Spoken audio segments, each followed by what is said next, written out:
Hola maestro, buenas noches. Yo voy a hablar sobre la psicología analítica de Jung y sus aportes a la psicoterapia.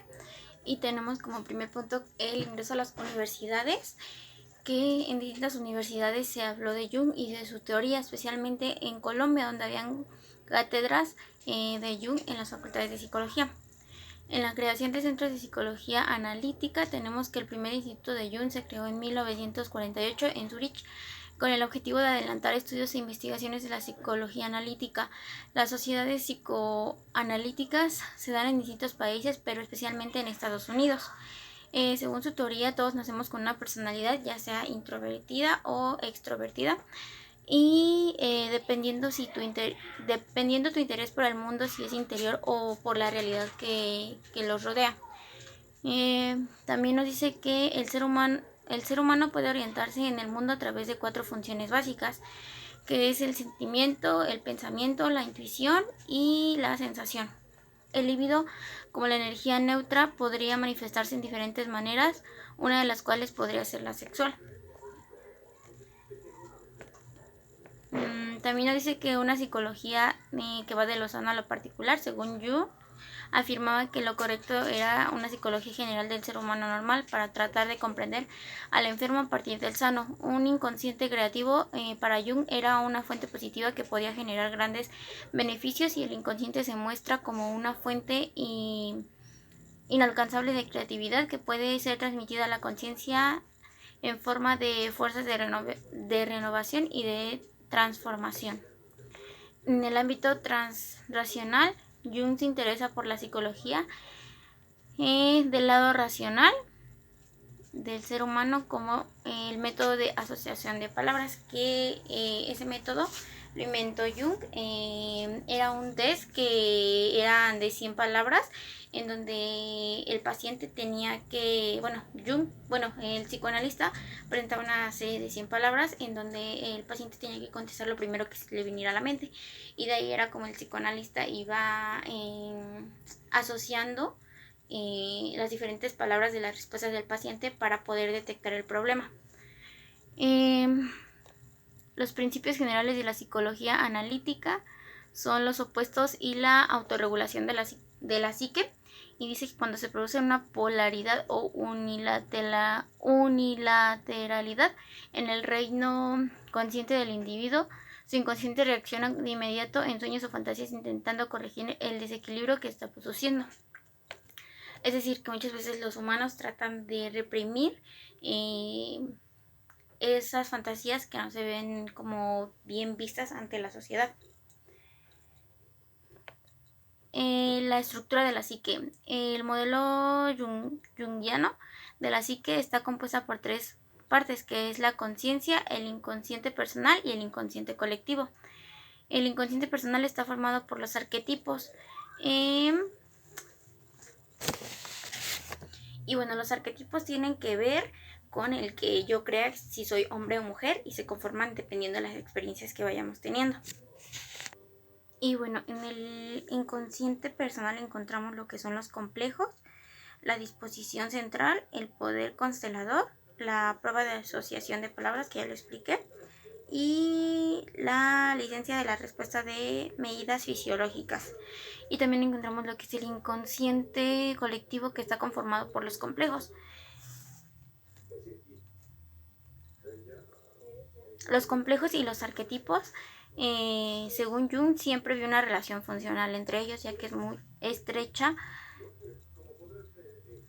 pues concibe los complejos como personificaciones de los arquetipos. Y bueno, los arquetipos son los agentes que conforman al inconsciente colectivo y lo vuelve un pensamiento individual. Hay distintos tipos de arquetipos. También tenemos que el inconsciente personal se encuentra en el yo, y el inconsciente personal es el yo de la conciencia, como ya lo expliqué, y surge de las primeras fases del desarrollo a partir del arquetipo del sí mismo, y el yo además es el organizador de las 4 funciones psicológicas, y que ya lo expliqué hace rato cuáles son, y también es el portador de la personalidad, o sea, forma parte importante de la personalidad del ser humano. Y bueno, también tenemos lo que es los complejos, que por otra parte los complejos, Jung consideraba que los complejos representan partes esenciales de la mente, estando presentes en todos los seres humanos, tanto de las personas sanas como de las personas enfermas, en donde los complejos son inevitables y provocan de manera normal grandes estados de ánimo, pueden ser de sufrimiento o de alegría. El inconsciente colectivo estaba conformado por imágenes primordiales que provenían de la historia pasada de la humanidad.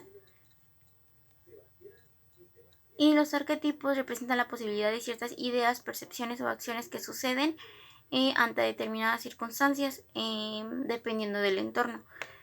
De esta manera los arquetipos predisponen al ser humano a enfocar la vida y la forma de vivir esas determinadas experiencias. Esos arquetipos relacionan situaciones típicas de la humanidad.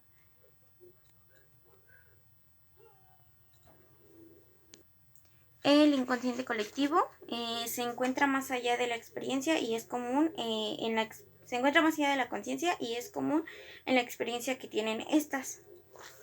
Se construye en base a ideas que se van generando, se podría decir de esa manera. También tenemos lo que son los aportes terapéuticos de la psicología analítica, que es analiza las relaciones con las personas y busca recuperar una sana comunicación entre la conciencia y el inconsciente mediante técnicas que se han desarrollado con tal fin. Es decir, se busca crear una comunicación entre el consciente y el inconsciente con diferentes métodos. En el concepto básico de la neurosis, tenemos que la psicología analítica aborda las enfermedades mentales y en particular la neurosis. Para la psicología analítica, todas las neurosis están localizadas por la presencia de conflictos que involucran a los complejos y disociaciones que provocan regresiones y desconsensos de nivel mental. La causa suele ser una deficiente adaptación interna o externa que lleva a la persona a una regresión a etapas infantiles. Hay actitudes que se ven reprimidas pero están presentes y piden ser tomadas en cuenta. Es decir, las personas comienzan a tener actitudes que para la sociedad no son normales. Entonces, para reprimir esas actitudes o pensamientos, es lo que hacen. Se podría decir que no quieren que salgan a la luz, sin embargo, esas actitudes o esos pensamientos siguen estando presentes y de alguna u otra forma en algún momento van a salir, a pesar de ser reprimidas. El concepto básico de neurosis fue lo que ya expliqué ahorita. Las etapas del tratamiento. Jung distingue 4 fases por las que pasa un paciente en un tratamiento que está psicoanalítico, que es la confesión, la explicación, la educación y la transformación. En la confesión hace que el individuo tome conciencia de todo lo escondido y reprimido que le causa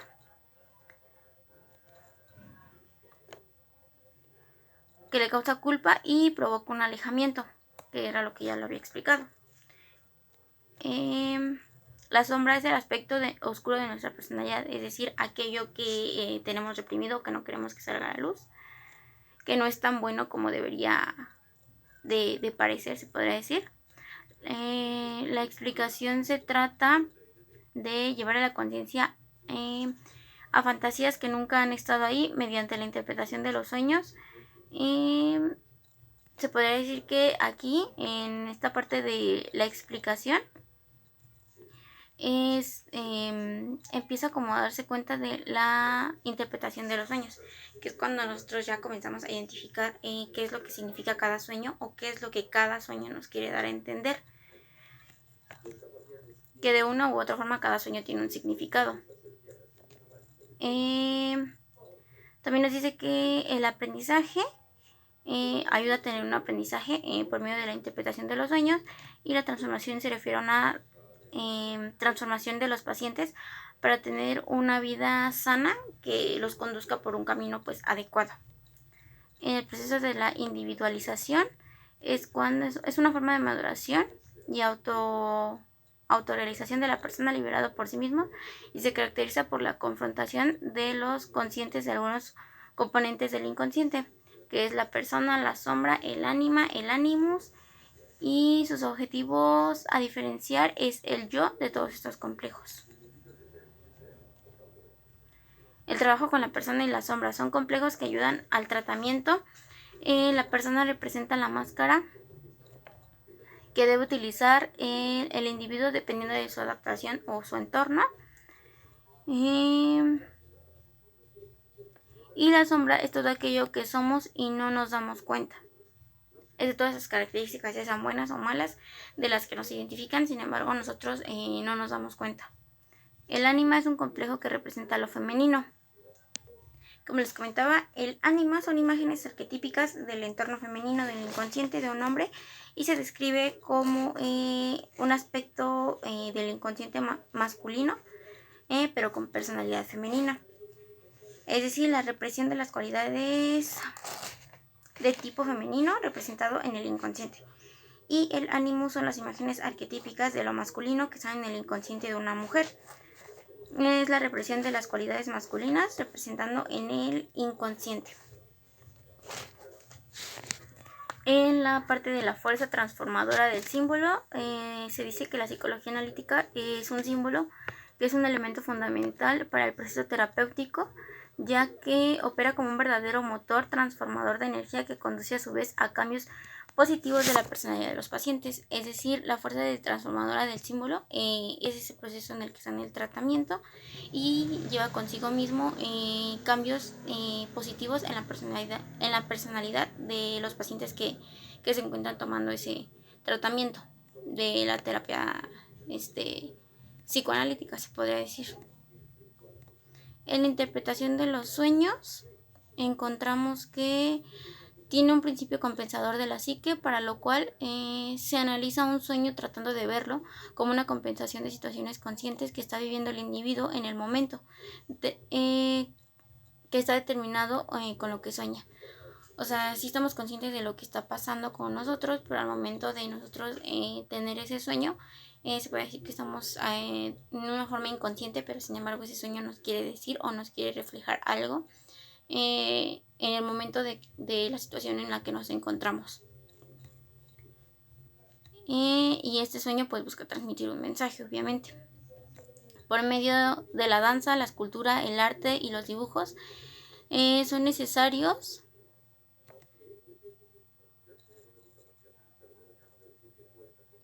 para poder tener una integración de conciencia. La transferencia es un proceso absolutamente natural y espontáneo que surge entre el paciente y el psicoanalista.